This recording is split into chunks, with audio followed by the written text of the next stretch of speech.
6 দিনের সফরে রোববার দেশ ছেড়েছেন বঙ্গকসাই শেখ হাসিনা। তিনি একই দিনে বিকালে গিয়ে পৌঁছান লন্ডন হিথ্রো এয়ারপোর্টে।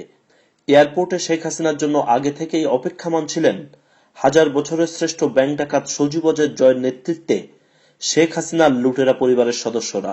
সেখান থেকে শেখ হাসিনা যান লন্ডনের বিলাসবহুল হোটেল তাজে। তবে হোটেল তাজে পৌঁছতে তাকে বেগ পেতে হয়েছে, কারণ হোটেল তাজ এলাকায় যুক্তরাজ্য বিএনপি এবং এর অঙ্গ সংগঠন এবং বিক্ষুব্ধ প্রবাসী বাংলাদেশিরা স্লোগান তোলে, অলিগলিতে শোর, হাসিনা জয় চোর।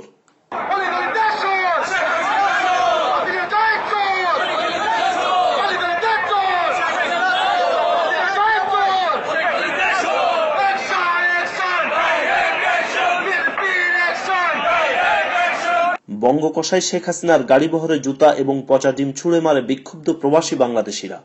যুক্তরাজ্য বিএনপির নেতারা বলেছেন, এই ব্যাংক ডাকাত ও লুটেরা পরিবারের হাতে দেশের জনগণের জানমাল নিরাপদ নয়। নিরাপদ নয় গণতন্ত্র, এমনকি দেশের স্বাধীনতা, সার্বভৌমত্ব। আমরা মনে করি যে বাংলাদেশে গুম, খুন, হত্যা এই খুনি হাসিনাই করছে এবং সার্বভৌমত্ব তার হাতে সেফ না। বাংলাদেশের অর্থ অন্য দেশের জোয়ার করে জোয়া খেলছে, এই টাকাগুলি ফেরত আনতে হবে এবং ডেস্টিনি সহ শেয়ার মার্কেট যত গুম, খুন, যত লুট হয়েছে এটার জন্য দায়িত্ব খুনি হাসিনার। খুনি হাসিনা লন্ডন সফরে আসছে, তারই প্রতিবাদে আজকের এই বিক্ষোভ সমাবেশ।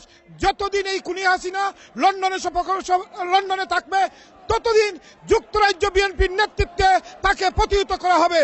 বিক্ষোভকারীরা বলেছেন, দেশের জনগণের টাকা খরচ করে শেখ হাসিনা ও তার লুটেরা পরিবারের সদস্যদের বিদেশ ভ্রমণ আর আনন্দ ফুর্তি জনগণ মেনে নেবে না। বাংলাদেশের ইতিহাসে সবচেয়ে নিকৃষ্ট প্রধানমন্ত্রী হাসিনা বাংলাদেশের জনগণের হাজার হাজার কোটি টাকা লুটপাট করে এবং ওর ছেলে আজকে আমেরিকায় হাজার হাজার কোটি টাকা লুটপাট করেছে এবং বারবার বাংলাদেশের জনগণের ট্যাক্স পেয়ারের টাকা ব্যয় করে আজকে লন্ডনে আসছে। শেখ হাসিনা অন্যান্য বারের তুলনায় এবার আরো বেশি প্রতিরোধের সম্মুখীন হয়েছেন। শেখ হাসিনা এখানে থাকা অবস্থায় যেখানেই যাবে সেখানে আমরা প্রতিরোধ গড়ে তুলব ইনশাআল্লাহ। বাংলাদেশের সম্পূর্ণ অর্থনীতিকে ধ্বংস করে দিয়েছে শেখ হাসিনা। এই অবৈধ শেখ হাসিনা যুক্তরাজ্যে আমরা কখনোই ওয়েলকাম করব না। যেখানে শেখ হাসিনা সেখানেই আমরা প্রতিরোধ গড়ে তুলব ইনশাআল্লাহ। হাসিনা আসা উপলক্ষে যে জুতা, ডিম এবং ঝাড়ু থেরাপি জন্য আমরা এখানে এসেছি। শেখ হাসিনা বাংলাদেশের ক্ষমতা জবরদখল করে আছে, জনগণের তার কোনো ম্যান্ডেট নেই, সুতরাং কোনোভাবেই তাকে কোথাও গ্রহণ করা হবে না, তাকে সর্বত্র প্রতিরোধ করা হবে এবং বাংলাদেশে গণতন্ত্র প্রতিষ্ঠা করা হবে। জনগণের টাকায় রাষ্ট্রীয় প্রোটোকলে লন্ডনের বিলাসবহুল হোটেল তাজ এখন অবৈধ প্রধানমন্ত্রী শেখ হাসিনার লুটেরা পরিবারের সদস্যদের মিলন মেলা। এই লুটেরা পরিবারের সব সদস্যই স্থায়ীভাবে বসবাস করেন ইংল্যান্ড, আমেরিকা ও কানাডায়। বাংলাদেশের সঙ্গে এই লুটেরা পরিবারের সদস্যদের সম্পর্ক শুধু লুটপাট আর ব্যাংক ডাকাতির। 2 বছর পর সোনালী ব্যাংক থেকে জালিয়াতি করে প্রায় 4.5 কোটি টাকা নিয়ে চম্পট দেয় হলমার্ক গ্রুপ। বহু স্তর বিশিষ্ট বিপণন কোম্পানি ডেস্টিনির অর্থ আত্মসাতের পরিমাণ ছিল 4119 কোটি টাকা। জনতা ব্যাংক থেকে বিসমিল্লা গ্রুপের অর্থ কেলেঙ্কারিতে লোপাট হয় 1100 কোটি টাকা। আর সবশেষ কেন্দ্রীয় ব্যাংকের রিজার্ভ চুরির ঘটনায় এখনো অন্ধকারে তদন্ত কমিটি। 7 বছরে 6টি বড় আর্থিক খাতে অনিয়মে 30,000 কোটি টাকা আত্মসাৎ হলেও হয়নি বিচার, কোনোটিতে আবার মামলাই হয়নি।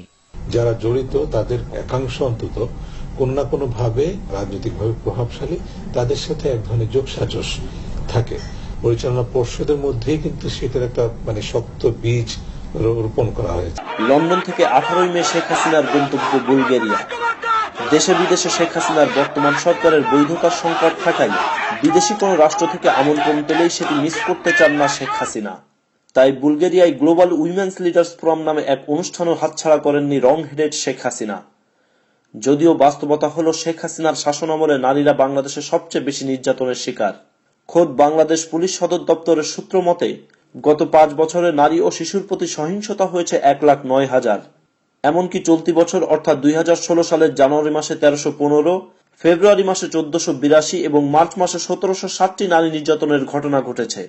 বেসরকারি সংস্থা ব্র্যাকের এক প্রতিবেদনে বলা হয়, 2014 সালের তুলনায় 2015 সালে নারী নির্যাতনের ঘটনা বেড়েছে 74%। নারীর প্রতি সহিংস ঘটনার 68%ই থানায় নথিভুক্ত হয় না। আবার নথিভুক্ত হলেও বিচার হয় না। ব্র্যাক বিশ্ববিদ্যালয়ের আইন বিভাগের এক গবেষণা প্রতিবেদনের তথ্য বলছে, নারী ও শিশু নির্যাতন আইনে অসংখ্য মামলা হলেও সাজা পাওয়ার হার মাত্র 1/ভাগেরও কম। গবেষণা দলটি ঢাকা, কুমিল্লা ও পাবনা এই জেলার ওপর 2009 সাল থেকে 2014 সাল পর্যন্ত মোট 22,073টি মামলা নিয়ে গবেষণা করেছে। প্রতিবেদনে বলা হয় 22,073টি মামলার মধ্যে সাজা হয় মাত্র 186 জনের। বাকি 21,000-এর বেশি মামলায় আসামিরা নির্দোষ প্রমাণিত হয়ে খালাস পেয়ে যান। বিক্ষুব্ধ প্রবাসী বাংলাদেশিরা বলেছেন, দেশে বিদেশে যেখানেই থাকবেন এই লুটেরা পরিবারের সদস্যদের এভাবেই নিরাপত্তা বেষ্টনীর মধ্যেই থাকতে হবে, কারণ বাইরে আসলেই তাদের জন্য রয়েছে পচা ডিম আর জুতার সম্ভাষণ। Zahid Gazi, ATV news, London.